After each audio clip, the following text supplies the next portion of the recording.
السلام علیکم ورحمۃ اللہ وبرکاتہ۔ پھر کچھ سوالوں کے ساتھ آپ کی خدمت میں حاضر باش ہوں۔ سوال یہ ہے کہ قبروں پر جانا چاہیے یا نہیں۔ قبروں پر جاتے ہیں تو قبروں والوں کو خبر ہوتی ہے یا نہیں؟ قبر والے ہمارے سلام کو سنتے ہیں یا نہیں؟ قبر والے ہمارے سلام کا جواب دیتے ہیں یا نہیں؟ انہی سب سوالوں کے ساتھ پھر آپ کی خدمت میں حاضر باش۔ نبی پاک صلی اللہ علیہ وسلم فرماتے ہیں کنت نہیتکم عن زیارت القبور، کہ لوگوں پہلے میں تمہیں قبروں پر جانے سے منع کرتا تھا، لیکن اب میں تمہیں حکم دیتا ہوں کہ تم قبروں پر جایا کرو، کیونکہ قبروں پر جانے سے تمہیں دنیا سے بے رغبتی پیدا ہوگی اور آخرت کی یاد آئے گی، تو تم لوگ قبروں پر جایا کرو۔ دوسرا سوال یہ تھا کہ مردے سنتے ہیں یا نہیں۔ تو قرآن پاک کی کچھ آیتوں کی بنیاد پر کچھ لوگوں کی یہ رائے ہو گئی کہ مردے سنتے نہیں۔ اللہ وحدہ لا شریک قرآن مجید فرقان حمید میں فرماتا ہے انک لا تسمع الموتى، محبوب آپ مردوں کو سنا نہیں سکتے۔ کہیں رب فرماتا ہے وما انت بمسمع من فی القبور، محبوب آپ ان کو نہیں سنا سکتے جو قبروں میں ہیں۔ تو ایسی کچھ آیاتوں کی بنیاد پر لوگوں کی یہ رائے ہو گئی کہ مردے سنتے نہیں ہیں۔ حالانکہ آپ تمام تفاسیر کی کتب اٹھا کر کے دیکھ لیں، آپ کو پتہ چلے گا کہ یہاں مردوں سے مراد کون ہے۔ یہاں مردوں سے مراد کفار اور مشرکین ہیں۔ تو حضور علیہ السلام جب کفار و مشرکین کو ایک اللہ کی طرف دعوت دیتے تھے تو وہ حضور علیہ السلام کی دعوت کو قبول نہیں کرتے تھے۔ تو اللہ وحدہ لا شریک نے اسی کو بیان فرمایا کہ محبوب یہ آپ کی بات کو سنیں گے نہیں، یہ مردے ہیں، ان کے دل مر چکے ہیں، یہ آپ کی بات کو سننے والے نہیں ہیں۔ حالانکہ وہ کانوں سے سنتے تھے۔ جیسے کہ مثال میں آپ کو بتاؤں کہ ہم اپنے کسی بچے کو کسی بات پر کہتے ہیں کہ یہ تو میری سنتا ہی نہیں، تو کیا واقعی وہ بہرا ہے، سنتا نہیں، ایسا نہیں، سنتا تو ہے لیکن غور و فکر نہیں کرتا۔ تو رب نے بھی یہی فرمایا کہ محبوب یہ آپ کی بات نہیں سنتے، مطلب یہ کہ آپ کی بات سے فائدہ حاصل نہیں کر سکتے، نفع نہیں اٹھا سکتے۔ تمام مفسرین نے یہی مراد لیا ہے، ورنہ احادیث اٹھا کر کے دیکھ لیں، صحیح بخاری صحیح مسلم میں حدیث پاک موجود ہے۔ حضور علیہ السلام فرماتے ہیں کہ جب تم اپنے کسی بھائی کو دفن کر کے روانہ ہوتے ہو تو وہ تمہارے قدموں کی آہٹ کو بھی سنتا ہے، مردہ تمہارے قدموں کی آہٹ کو بھی سنتا ہے۔ دوسری حدیث پاک میں آتا ہے کہ نبی پاک صلی اللہ علیہ وسلم نے کفار اور مشرکین مکہ کے خلاف جنگ بدر کی۔ تو جنگ بدر میں جو کفار اور مشرکین قتل کیے گئے، حضور علیہ السلام نے ان کی لاشوں کو ایک کنویں میں، بدر کے کنویں میں پھینکوا دیا۔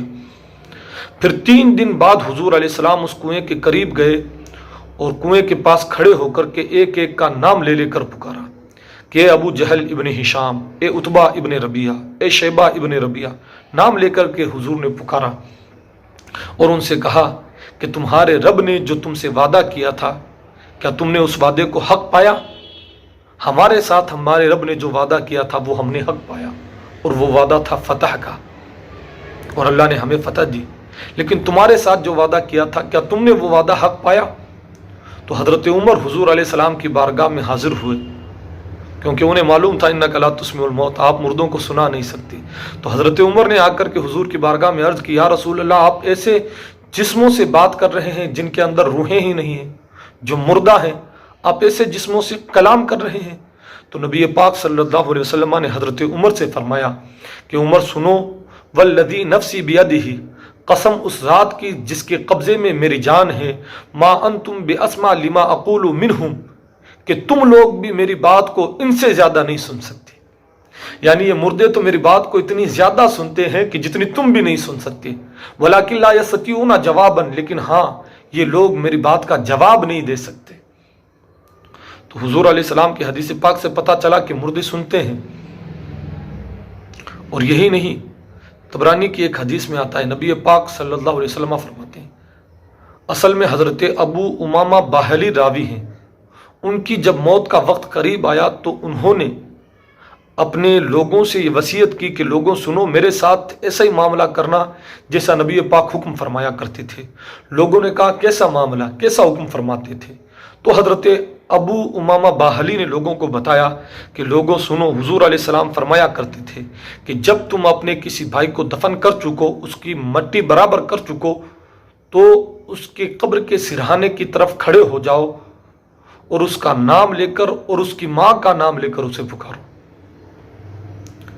جس پہلی مرتبہ تم اسے پکارو گے مثال، تو حضور فرماتے ہیں کہ قبر میں وہ سنے گا ضرور لیکن تمہارا جواب نہیں دے گا۔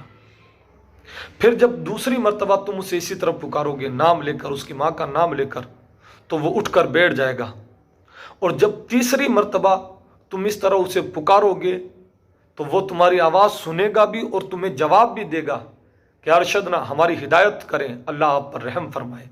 حضور فرماتے ہیں وہ تمہیں جواب بھی دے گا، ولیکن لا تشعرون، لیکن تمہیں اس کے جواب کی خبر نہیں ہوگی، تمہیں اس کے جواب کا شعور نہیں ہوگا۔ وہ تو جواب دے گا لیکن ہمیں پتہ نہیں چلے گا۔ تو حضور فرماتے ہیں یوں کیا کریں اور پھر اسے تلقین کریں۔ حضور فرماتے ہیں کہ قبر کے سرانے کھڑے ہو کر کے 3 مرتبہ یوں اس کا اور اس کی ماں کا نام لے کر پھر کہیں، اذکر ما خرجت علیہ من الدنیا شہادت اللہ الہ الا اللہ وان محمد عبدہ ورسولہ انک رضیت باللہ ربا وبالاسلام دینا وبمحمد نبیا وبالقرآن اماما۔ حضور فرماتے ہیں پھر اسے یہ تلقین کریں کہ یاد کرو اس گواہی کو جو تم دنیا میں دیا کرتے تھے کہ اللہ کے سوا کوئی معبود نہیں، محمد اللہ کے رسول اور اللہ کے بندے ہیں، اور کہ تو اس بات پر راضی تھا کہ اللہ تیرا رب ہے، اس بات پر راضی تھا کہ تیرا دین اسلام ہے، تو اس بات پر دنیا میں راضی تھا کہ تیرے نبی محمد ہیں اور تیرا گائیڈنگ کرنے والی قرآن پاک ہے۔ تو حضور فرماتے ہیں جب کوئی بندہ قبر والے کو یہ تلقین کرے تو منکر نکیر جو سوال کرنے کے لیے آتے ہیں وہ ایک دوسرے کا ہاتھ پکڑ کر ایک دوسرے سے کہتے ہیں کہ اب ہمارا اس بندے کے پاس کیا کام جس کے جوابات اس کو بتا دیے گئے، سکھلا دیے گئے ہیں۔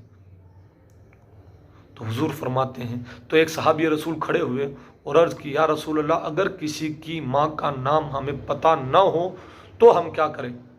تو نبی پاک نے فرمایا کہ اگر ماں کا نام نہ معلوم ہو تو ماں کے نام کی جگہ حضرت حوا کا نام لے لیں، کیونکہ حضرت حوا پوری انسانیت کی ماں ہے۔ تو اس سے پتہ چلا کہ مردہ سنتا بھی ہے اور جواب بھی دیتا ہے۔ صحیح حدیث پاک میں آتا ہے، تفسیر ابن کثیر میں بھی اسے صحیح کہا گیا اور محمد علی جناگڑھی نے بھی اپنی تفسیر میں اسے صحیح کہا۔ صحیح حدیث پاک حضرت ابن عباس سے مرفوعاً روایت ہے، وہ فرماتے ہیں کہ جب کوئی بندہ قبر کے قریب سے گزرتا ہے اور قبر والے کو سلام کرتا ہے تو قبر والا اس کے سلام کو سنتا بھی ہے اور جواب بھی دیتا ہے۔ اور حضرت عائشہ بھی یہی فرماتی ہیں، حضرت عائشہ سے بھی روایت ہے، حضرت عائشہ فرماتی ہیں کہ جب کوئی مسلمان اپنے بھائی کی قبر کے قریب سے گزرے، ایسے بھائی کی قبر کے قریب سے کہ جسے وہ دنیا میں جانتا تھا، پہچانتا تھا، تو جب وہ قبر کے قریب سے گزرے اور اپنے دوست کی قبر کے پاس جا کر کھڑا ہو کر کے اپنے دوست کی قبر پر سلام کرتا ہے تو حضرت عائشہ فرماتی ہیں کہ قبر والا اس کے سلام کا جواب بھی دیتا ہے، اور جب تک وہ دوست قبر پر کھڑا رہتا ہے تب تک قبر والے کو سکون ملتا رہتا ہے۔ تو اس سے پتہ چلا ان سب باتوں سے کہ قبر والے سنتے بھی ہیں، جواب بھی دیتے ہیں، لیکن ہمیں ان کے جوابات سمجھ میں نہیں آتے۔